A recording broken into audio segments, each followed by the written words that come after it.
Ben Gold is an entrepreneur and career coach who helps job seekers navigate the changing job market with AI. As the founder of an AI startup focused on career services, Ben has a unique perspective on how technologies like chatbots are transforming recruiting and the future of work. In this episode, you will learn how AI is disrupting traditional job roles and industries, Ben's top tips for using chatbots and other AI tools to optimize your resume and interview skills, and how staying on top of new technologies can help you future-proof your career in an increasingly automated world. When I graduated from school, I had this period of time where I wanted to be a diplomat, and so I studied. I spent 10 years in Europe.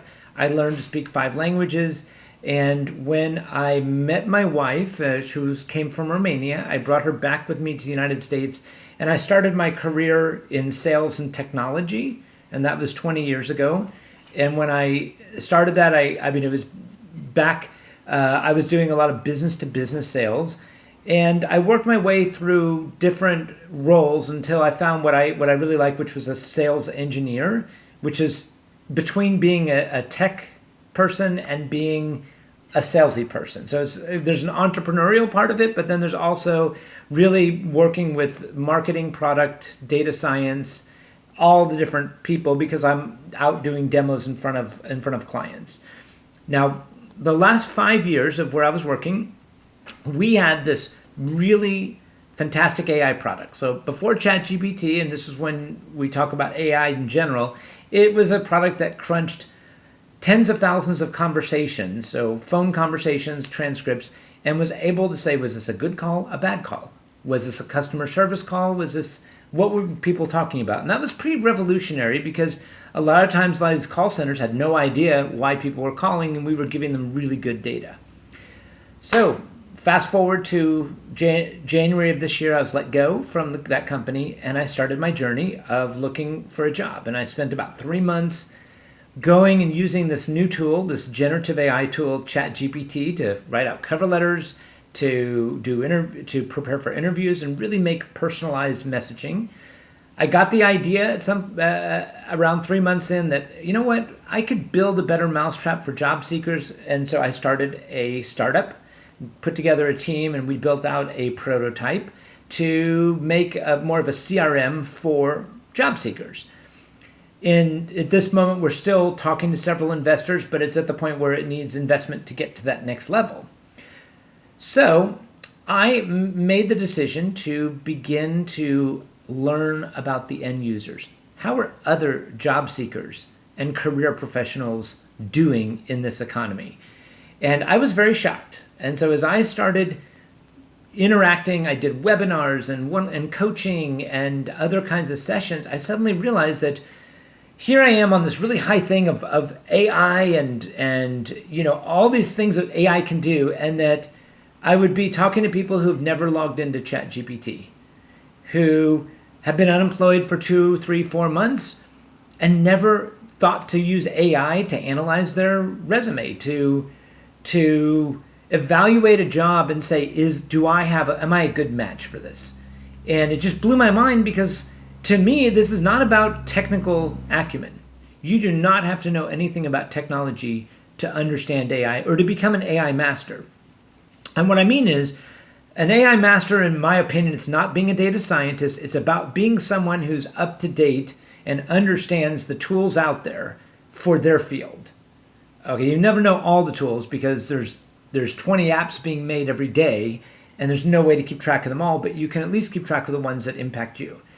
And so where I'm at now is that I talk to lots of different people about how this impacts careers, because it's not just a job seeker, because I have what is called, I call it the AI first strategy. AI should be the first, whether you're employed or unemployed, you're going to need it to get your job, and you're going to need it to keep your job. Because just so you know, AI is here to stay. It's not in the future, it's now. And the capabilities, the way in which AI is progressing is exponential, and it's staggering, and it's scary. And if you think of it, it impacts industries like finance, healthcare, education, but also roles, marketing, sales, HR, even coding, all of these. And so by hitting the verticals as well as the roles, it is, I'm not going to say, it's eliminating certain tasks that a year ago used to take a degreed person with many years of experience. Now I can be an artist. Okay, in 20 seconds, I can have an amazing image created from DALL-E 3 or Canva or some other app that I have no expertise as being an artist, but yet I can produce some amazing content.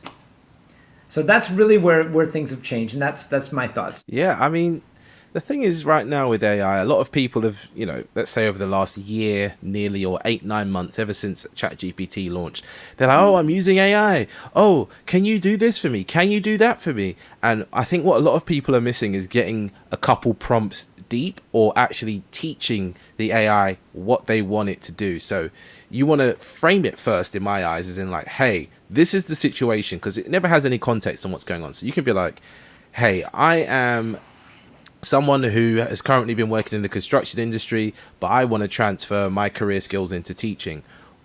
Give me some suggestions of what types of jobs I could do. And then you get your prompts there. And most people go, okay, cool, I'll go look for jobs like that.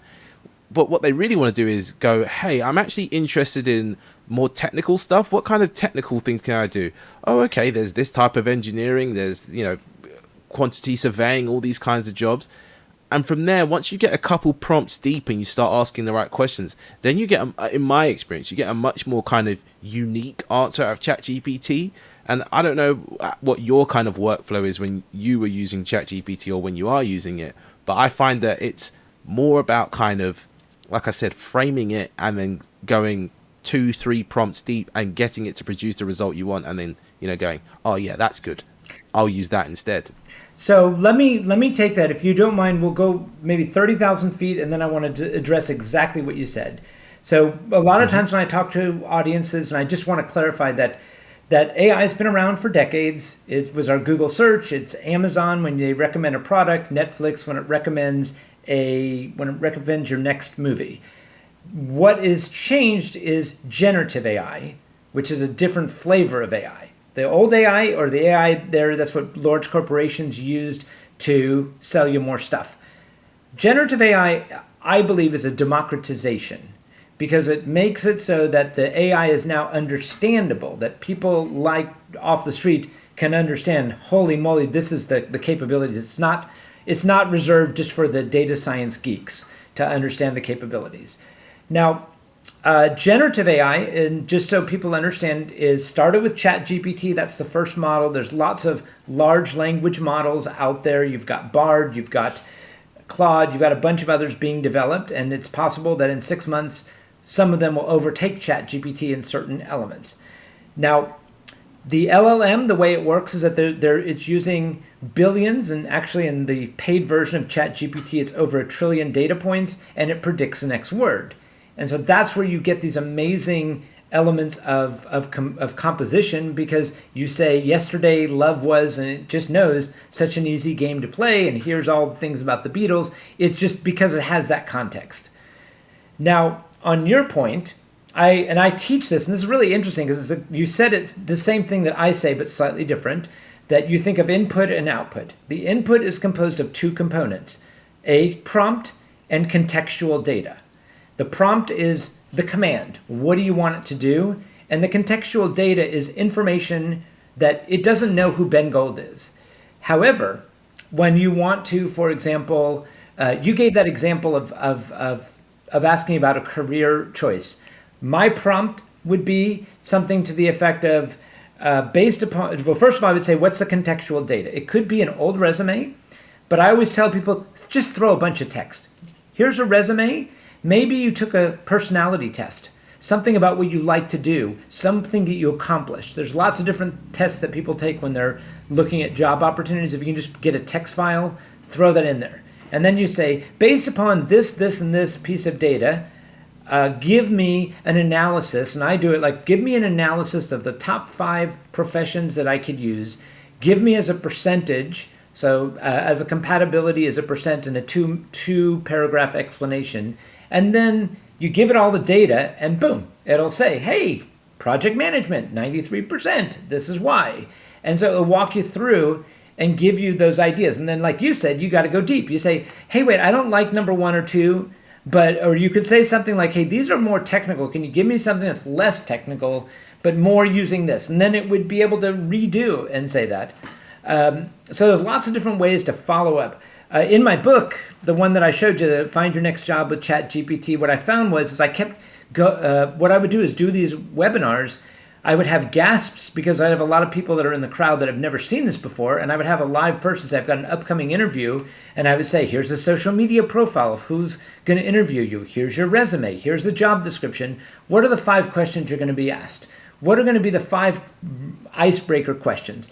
And of course, everyone's like, well, how did you do that? What did you say? It was this, this, this. So finally, I just wrote the book and said, hey, if you want to get from A to Z on all the different phases, here are all the prompts that are in the book. Because I didn't really have time to sit there and explain all that. But yes, that is the process. And it just seems to me that especially if I'm unemployed right now and I'm wondering why are none of my resumes being answered, I would want to do an analysis. I think one of the most powerful things, and I've done this with a number of people, is, okay, show me a job you're applying for.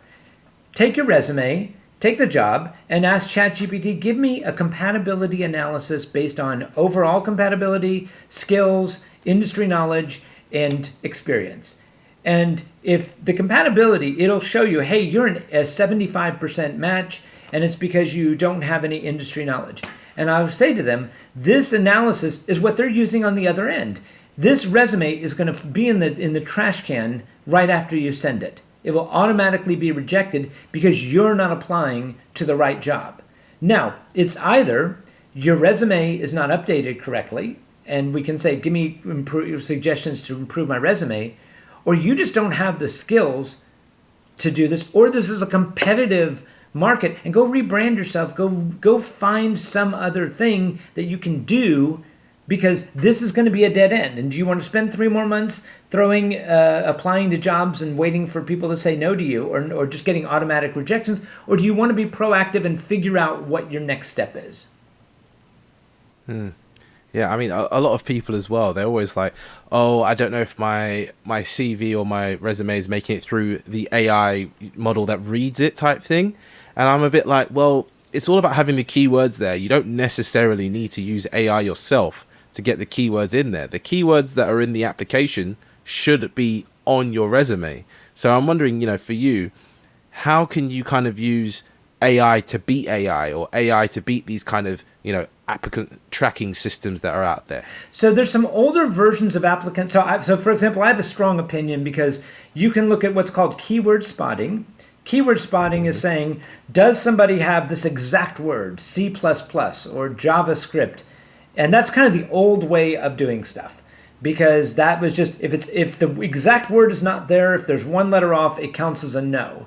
AI is really good about saying, well, I know this programming language and this programming language, which means that I'm a close fit to what is being asked.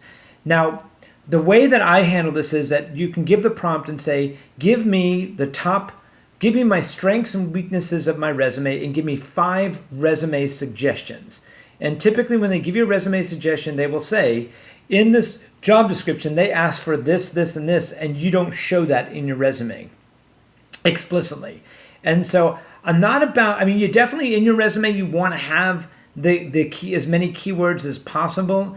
I think that it's overall that you want to be able to show that, do I have industry experience? Can I code? Do I have marketing experience? Do I know SEO? Do I know the programming languages I'm being asked? And so that is the thing. But I find that AI does a good job of identifying your weaknesses and say, what do I need to add? And then the question is, sometimes it'll be, oh, I didn't mention that, because a resume is not your whole life. It's a page of it, or 2 pages. And there's times where you're going, oh, I do have that experience. Let me put it on there. Let me add this. Let me add that. And maybe the score will be better.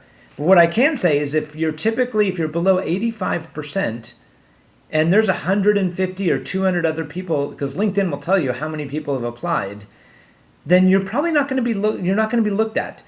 And that is the thing, is just remember, when you go in the LinkedIn Easy Apply, which is kind of a curse in my opinion. It's a curse because a lot of people spray wide, and suddenly that corporations have their ATS, their applicant tracking systems, their screening mechanisms, they're clogged up. So they have to use AI to screen people. So it kind of forces this dynamic. And the point is that if you're below 85%, you're going to get rejected out of the gate, because remember, LinkedIn has 150, but Indeed, the direct website, and all the other elements, there's probably 500 people that are applying for that job. And when 500 people apply for a job, I promise you that 90% of them get knocked out right away. And probably within the first week, they've already narrowed down the top 5 or 10 because they've got enough. I mean, you don't need 500 people to find one person for a job. Their chances are one of them is good there. And so that's kind of the dynamic. And part of that has to do with the fact that AI is eliminating certain jobs. So when an opening comes up for a marketing director or for some sort of content creation, all these people that have been displaced suddenly apply for that job. And that's also this other dynamic there of, wow. So employers can say things crazy like, hey, you have to come into the office now. No more remote work. Or we're going to knock 20,000 off of this job position because we know that somebody will do it. Or they'll knock it in half and say, we'll take a junior level person that knows AI who can probably do 90% of what a senior executive could do. Yeah. I mean, you mentioned there as well that, companies are using applicant tracking systems. I'm sure everyone's kind of aware of that, but I'm wondering what other AI tools are businesses using, or should they be using to, on the flip side of let's say as a job applicant, you're looking, oh my God, these jobs aren't paying that much. But as a business owner, you're able to save money using AI. So what kind of options are out there for businesses and business owners to kind of bring AI in as a tool? So that's the flip side of it. And it's not just business owners. So you can talk large corporations are bringing generative AI from the top down through different apps. So you'll have companies like LinkedIn, Amazon, Microsoft that are building out all of these tools that are designed for businesses to be able to leverage AI to be more efficient. If I'm a small business owner, one of the things that most likely is going to happen is I want to make sure that my employees understand generative AI. So that's the point is that if I have a choice, or if I have an opening and I'm looking at 10 candidates and 5 of them think ChatGPT is a waste of time and the other 5 are on top of AI and what it is, I'm not going to look at the 5 that don't care about generative AI, because I want the person that can start on day 1, can recommend me the apps. So it really depends on the industry and the role. But I can take HR. So you've got applicant tracking systems that have been around for a while. But right now, there are apps that, for example, can do screening interviews. So think about that. Now you can talk to a robot for the screening interview. So when you think of recruitment, typically recruiters do that. Well, if a robot does that, you don't need as many recruiters. Talk about orientation. There are apps out there, and I've seen some really scary demos where you can upload all the company documents for orientation, and then you upload the information about the role and what this person's doing. And I used to work on this with people: is how do you get their welcome plan or their training program, and it will do the whole thing instantly using generative AI. So I look at HR as really being in danger, where HR is considered to be a function that's a cost. Here are tools that can automate things that used to take someone with a degree, and now really the HR roles would be people that have legal experience or truly we have to work on large organizations that can handle the more challenging issues. I saw this today on LinkedIn, one of the most scary demonstrations of an outbound dialer that uses voice. Okay, so think about this, an outbound dialer that while it's dialing looks at the social media profile, looks at the Salesforce record, looks at what the message is going to be configured specifically to that person about the product they're selling, and then if the person doesn't answer, it leaves messages and then does all the follow-up with emails. And it does all this to set appointments for people. So the thing is that That's an we used to call those SDRs, BDRs, business development reps. Now they're being replaced by robots. So you ask kind of how can an owner do this? These are examples of these tools that are out there that are automating and potentially displacing people. You use words there like scary, dangerous. Yeah. I wonder like why you describe AI in this way. Like what is it that me and other people can't see that makes it so scary and so dangerous to be using these tools in these ways? It is, what is scary is, and I say that because I talk to a lot of people that are in their 40s that are unemployed and that don't know why they're unemployed, and they think it's just a cyclical change in the economy. This is a structural change in the economy. So we are designing capabilities that we're not thinking about some of the ethical ramifications of taking professions and turning them upside down. For example, if I'm an artist and I want to create, whether I'm a writer, whether I'm somebody who likes to paint, my ability to earn money is being diminished because now a computer can do what I used to be paid to do. I had a specialized skill that not a lot of people had, and now because of AI, everybody can do that, which is great for efficiency. Like podcasters. I don't know if you mentioned you have somebody that maybe helps you edit. I have people several podcasters that told me they used to spend $1,000 on an episode to have somebody edit, to summarize, to put it out in social media. And now there are these AI apps which basically are almost free. I mean, penny, that maybe I spend 10% of the time and 5% of the cost per episode, and I'm able to be 3 or 4 times more efficient. That's great for a podcaster, but what about the person who used to do the video editing, that used to be paid, that was their thing, was I do this for podcasters. I don't have a job anymore because podcasters are using Castmagic or Opus Clips or these other apps that suddenly make this more efficient. So you put that throughout the entire economy. That's where it gets a little scary. Is there's a question here: for every job that's lost to AI, will someone's expertise in AI will it be recovered? Now, you can argue that when the internet was created, when computers were rolled out, when the car and automobile, typically jobs were lost, but new jobs were created. Because of the nature of AI teaching itself and learning at an exponential rate, I'm not convinced that a job lost is going to be replaced at that ratio of 1-to-1. It might be 50%. So 10 jobs are lost, 5 jobs are created. You expand that over the next 2 to 3 years, and then you can see that's where it's a little bit scary. And my message to people is take the red pill. Okay, and what I mean by that is get an account with ChatGPT, embrace AI, learn it, because there's a wave coming, and you either have the choice of embracing it and seeing the wave and doing something, or you can be completely wiped out in a way where you don't understand why this happened to you, and therefore you have to go back and learn this and get you're caught up. Instead of being ahead of the curve, you're way behind the curve. Does that make sense? 100%. I mean, Yeah, no, it makes perfect sense. I mean, it's like what Ford said. If I'd had asked people what they wanted, they would have said, I wanted a faster horse.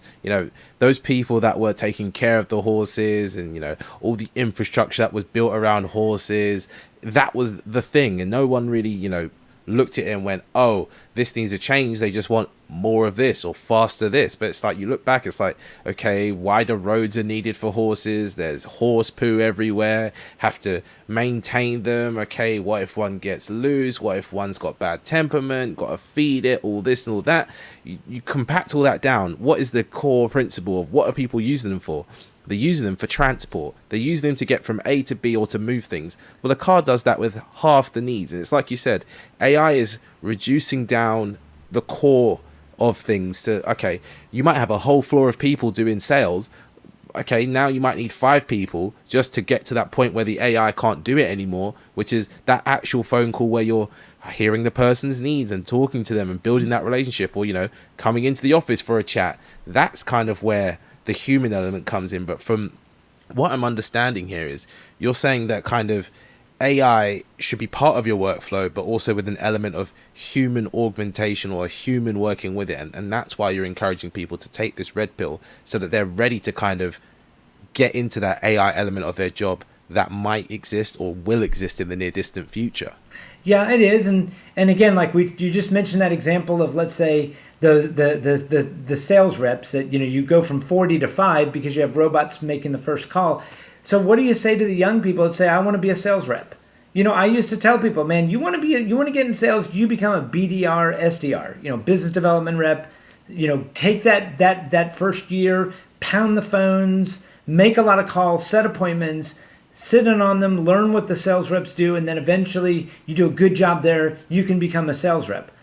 So now what do I say? I don't know what to say to somebody who says I want to get into sales if all the companies are using these automatic dialers that can simulate human voices that you don't know if you're talking to a live person or a robot when the call comes in. So that's an example of really where nobody's asked the question of, okay, we did this, we created this technology, but what are the ramifications down the road for society? And yeah, absolutely. So part of me is saying for self-preservation, everybody should learn AI. It is here. My dad's 92. He doesn't need to learn AI. He's good. Okay. But there are other people that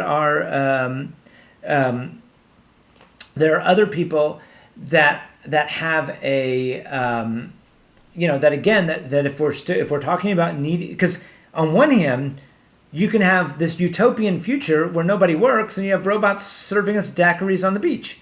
Because technically, robots are able to do all the work. The challenge is going to be, how is this benefit of efficiency going to be distributed amongst corporations and owners and with workers that get displaced? And I've heard a lot of thought leaders that have talked about government jumping in and saying, we need to do something to these people that are going to be displaced because of this. And I've listened to a lot of these thought leaders that are talking that this is going to happen over the next 2 to 3 years. I mean, it's happening now. I'm watching it happen, but they're saying that it's just going to continue along these lines. And then, it kind of comes into like a philosophical question for me, but it's like, what do you see humans doing then? Because for a lot of people, the work they do is, has meaning. And there's obviously jobs that will not be taken over by AI per se, medicine and surgeries, teachers and all that kind of stuff. But having an AI lawyer or, an AI kind of accountant, it seems way better than having a physical person who can make mistakes or not remember a certain law or a certain thing. But yeah, what does the human experience kind of look like when there's less jobs out there and, less need for people to do certain jobs because AI just does it way better and with a near 0% failure or mistake rate? And I'll give you another one. I'm talking to a lot of universities, and what do you on one hand, you want your students to have critical thinking. You want them to be able to write. You want them to be able to do these things that they're paid to do. On the other hand, you don't want all the graduates to be unemployed because you shielded them from ChatGPT and said, don't do that. You need to think. But then when it comes time for them to get a job, they haven't been properly exposed to AI and the tools and what they need to know. So there are definitely, these are a lot of elements here. I mean, that's the part that's really tough, is that if there was a way for us to take these efficiency gains and somehow spread them through society in a way where if somebody does lose their job, there's a way to soften the blow with it, and maybe that I could see be one of the things. I will say the people that are most immune are people that have audiences. People that have, that's the ironic thing. The TikTok superstars, the people who have newsletters that have hundreds of thousands of people, podcasters, people that have audiences are the ones I think are the safest, because if you have something that's going to follow you, then there's typically either people that'll pay you for what you know because you're knowledgeable, or they're going to advertise on your platforms, or you're going to be able to maybe do webinars or things like that and get paid for it. So that's where I think is actually the more safer professions out there that people can do. Yeah, I mean, a lot of the recent kind of, let's say the last 5-6 decades has been focused around this kind of corporate culture coming in, pushing paper, and like you said, critical thinking, relationship skills with people management, a lot of kind of human focused workplaces. And if you look at the workplace of 50 years ago, it's a bunch of people, a bunch of big stacks of paper, and probably a whole bunch of ashtrays because you were allowed to smoke inside back then. Yeah. But now it's, lots of screens, lots of computers, and that nice open plan kind of office setup, because that's better for us and we feel less caged in and you're less stressed and all that kind of stuff. But I think you're right there that creativity is going to be the kind of in demand thing. That is what people are going to want to pay money for. Is like, you've built an audience based around this thing, great, I have this product or service that would be of use to those types of people. And as much as I would like to think AI could be creative, I just don't think it's got it in it to kind of have that human touch that makes, music stick with people, or that makes the Mona Lisa so fantastic to stare at. There's an element of the human kind of nature that AI can't capture without someone telling it how to do it. But you're 100% right in saying that a lot of the jobs that are like, send this email, reply to this thing, and, connect all these dots together, there's no need for a person to do that, because it takes a person 7 hours a day to do it. It could take the AI like 7 minutes. So I'm wondering here, are you kind of encouraging people to use AI to see how it could help them in their job, or to kind of have that moment of realization that maybe they should go towards building an audience around, their specific focus area, so they can kind of build a moat around their income almost, and have a way to earn money? Both. So in other words, it's great you said it, because I have found that the other element here is that it's not an easy thing to build an audience. Like I can tell you how many AI experts I meet on LinkedIn every single day, and how that a lot of people decide that's what they're going to do. And so it's important to find that specialization. For me, I feel the AI in careers is a niche that is touched upon but not really specialized, and I have gotten traction in different ways. But yes, so part of it is use AI to get an objective analysis. Are your skills about to be outsourced or displaced? And if they are, is there something you can do? Like if you're employed, could you learn AI to be to show more value for the organization, so that you don't get replaced, so that you show the manager that, yes, I'm taking certifications, I'm learning about generative AI, and I can give you 5 apps that we can apply to our company to make things more efficient. That's one. The second is, if you're unemployed and you're looking for something, get an honest analysis. The AI doesn't lie, there's no emotions. So if you're at a 75% compatibility for a particular job, it means don't apply for it. It means, and if all the jobs you go are at a 75% compatibility, and by the way, I do recommend, if you're unemployed, specifically if you are, or if you're building a business, etc., spend $20 on the GPT-4. That is more powerful. So when you're compiling large amounts of data for compatibility, you want the Model 4, not the Model 3.5, because the Model 4 actually does a much better job. It's more precise, and you need precision when you're applying for a job, when you're assessing what it is. But yeah, if you might have to have that difficult thing, that thing that you've been doing for 15 years that has put money on the table, or money in your household, it might be going away, and you need to reinvent yourself. And the sooner the better. Better to not wait 6 months and hit your head against a wall. Do it now. And that'll at least give you that ability to decide how you're going to make your pivot.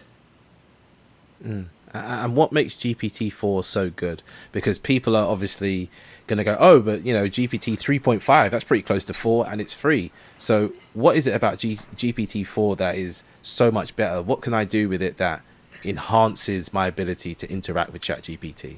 Well, again, it depends on your situation. So again, if I'm talking to somebody who's unemployed, I give you that example, a job seeker, I'm going to say it's 20 to 30% better. It uses roughly 10 times the amount of parameters. It's actually far more expensive for Microsoft or OpenAI to run, and that's why they charge you $20 a month.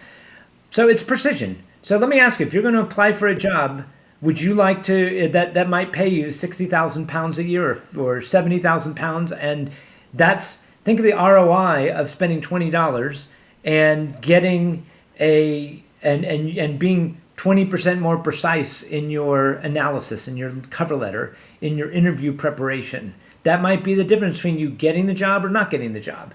It could be about if you're using this for creative writing, for writing blog posts or LinkedIn posts because you're trying to build an audience. That could be the difference between having a compelling message and not having a compelling message. I mean, the precision of a 4.0 is actually, I think, as I've done it, especially looking at large data sets, there's a big difference.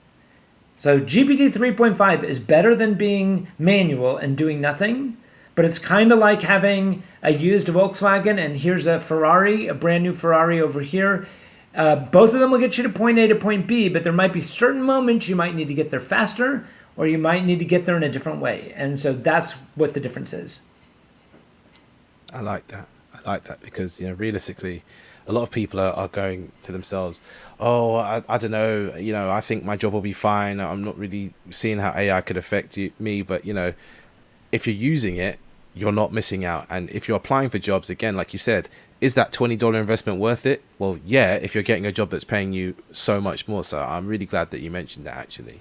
And something else I want to ask you about is the exact kind of mindset we should approach using AI with. So it's very easy to tell someone, hey, do this, do that, and do that. But it's actually better to, the whole idea of teaching a man to fish or teaching someone to fish. So you said give it context and then, give it a prompt. But, how does that process kind of continue, and how do we keep learning and going forward using AI? Like, how do we improve ourselves? Well, I think you said it at the beginning. I really liked the way you started this whole thing off. It's exactly what you said is that learning the initial prompts is the thing, is to understanding. And then it's thinking of, you're talking to a person almost. And I've had it before where I'm like, it starts giving me an answer and I'm going, no, you completely screwed this up. Not exactly. I'm very careful. Just so you know, I usually will say please and thank you, just in case they one day become self-aware. They'll remember that I was nice to them. Okay. But the idea here is that, yes, you start off by being mechanical and you follow these prompts that are written down. But then, like you said, you look at it, you can go in and say, hey, point number 2, can you expand on this idea with this perspective? And then it expands on it. And then say, well, could you go into more detail about this skill? If I wanted to become a C++ certified person, can you walk me through the process I need to go for somebody who has no coding experience? And it would, so then it like you can dig down into certain elements, because that's what I would do when I was looking at jobs. Is I would say, wait a second, they want this one skill, and I'm like, that I don't have. And I would ask Chat, what is this? Define it to me. How important is it? Is this something that I can go in 2 weeks and get a skill, or do I have to spend 2 years at 40 hours a week to get it? Really, what is this that's part of this opportunity? And I feel like that's where the generative AI is really good, is it's like you've got your personal career coach sitting there. Now, on an advanced, if we're going to get really advanced here, the best prompt, and I do this when I've got a project, and I've got a couple of them that I've worked on, I will say, I've got this project. This is what the project is supposed to do. What are the questions you need to ask me and I need to answer in order for you to give me a 30-day plan? So then it will ask me, who are your customers? What is the goal? What is this? And I answer all the questions, and then I press return, and then it will say, based upon these answers, here's my recommendation. So, for example, when I did come up with the idea of my startup business, on my second weekend, I sat 6 hours in the morning, and no joke, I said, you are Tony Robbins, and you are going to help me come up with my business plan. And we had this dialogue all morning, back and forth, back and forth. And I was like, no, you got that wrong. This is what it is. But at the end of the day, after I corrected the AI, it came up with just with a 42-page document that normally would have taken me a month to put together, or I would have paid someone $1,000 and waited 2 weeks. Did that in 6 hours. And I woke up and I said to my wife, I just spent the whole morning with Tony Robbins, and it was awesome. So, so there's ways that you can personalize this. And if you, like I said, you know what to say to it, and you stop it and say, you got this right and this right, but this is wrong, redo it. Redo my 5-year plan. And then what was interesting was it came up with stuff I never thought of for like the long term. It started saying, well, we'll do this. We'll create our own AI. We'll do this and that and this. I'm like, whoa, like you got me. Now you're going to give me this advice that's just like amazing. So that's the part I think the best advice is spend an hour to 2 hours a day in AI, in learning, in subscribing to newsletters. I have my own newsletter that's for job seekers and for career professionals or people that are interested in the trends there. There are other people that have daily newsletters just stay informed. It really is a question of being current on all the different trends. Yeah, I mean, I was going to say, I can see the bookshelf behind you, so I know you're a person that likes to learn. And I was going to say, where do you do your learnings? But, the listener can go to your newsletter or one of these other newsletters. Do you have any kind of places you recommend people go to learn about AI in particular, outside of your newsletter, obviously? Well, I would say this, that there's 2 newsletters that I like. One is called Superhuman, the other is called The Neuron. These are daily ones that talk. I think that they do a really good job of just, this is the trends. Microsoft did this, Apple did this. Here's some new AI tools that are out there. And that really, I read those every day. Like I said, on my website, I have a bengoldai.com, and that's where people can sign up for my newsletter. And what I would say also is LinkedIn, you go on the groups. Whatever your group is, there's a bunch of artificial intelligence groups.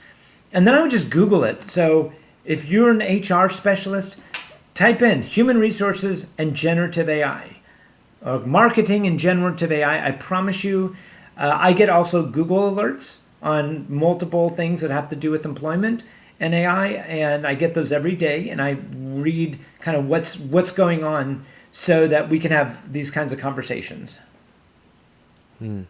Yeah, I'm glad you've given the listener somewhere to go learn about these things and kind of get a better understanding. And I'd like to personally say, there's definitely the dangerous parts of AI, there's the scary things, but there's also nice parts. There's the Spotify AI, there's, little things that I'm doing at the moment where I literally just go into my Spotify and I type the activity I'm doing and it makes its own playlist straight away. So for me, I've definitely seen there's great things about AI and there's things that bring me joy. And I know for you, there's probably parts of it that, bring you some joy. So Ben, what I want to ask you is, what is it about what you do that brings you the most joy? I like to communicate with people and share ideas and give people thoughts they never thought. I'd like to say inspiration, but sometimes the idea of just being able to wake somebody up or give them something they hadn't thought of gives me a lot of satisfaction. So when I'm doing a presentation and I get a gasp in the audience, I said, I taught somebody something important. And that to me is a good day when there's something I can share. And like you said, there are a lot of fun things. I love DALL-E. Have you done DALL-E 3 yet? Have you spent some time with that? Yeah. I mean, I have ththese really cool pictures that I stick in my newsletter that I can make anything, and it's kind of fun that I'm now an artist, and I'm just starting to do the Canva magic thing that they just came out with. I showed my dad the Chat GPT, the way you can take a picture, and he's a memorabilia person, and he goes, show me this Japanese magazine. I took a picture of a Japanese magazine, it translated it, gave me context, told us exactly what's in that magazine. So I find that cool. Like, there's a geek in me that loves that stuff, and I just wish that if we could all find a way to be employed and enjoy this, man, that would be awesome. So that's really like the enjoyment is all the stuff that it does, It's just in the back of my mind, I'm like, we got to think as a society, we're making all these progress. Try not to let too many people be behind, because there's some massive ramifications. If nobody's working, there's nobody out there to buy products, to pay for houses or things like that. Where can the people find you online? So I'm on LinkedIn and on bengoldai.com. Thank you for listening to People Explained. New episodes come out every Monday. We would appreciate it if you gave us a review on Apple Podcasts and shared this episode with a friend.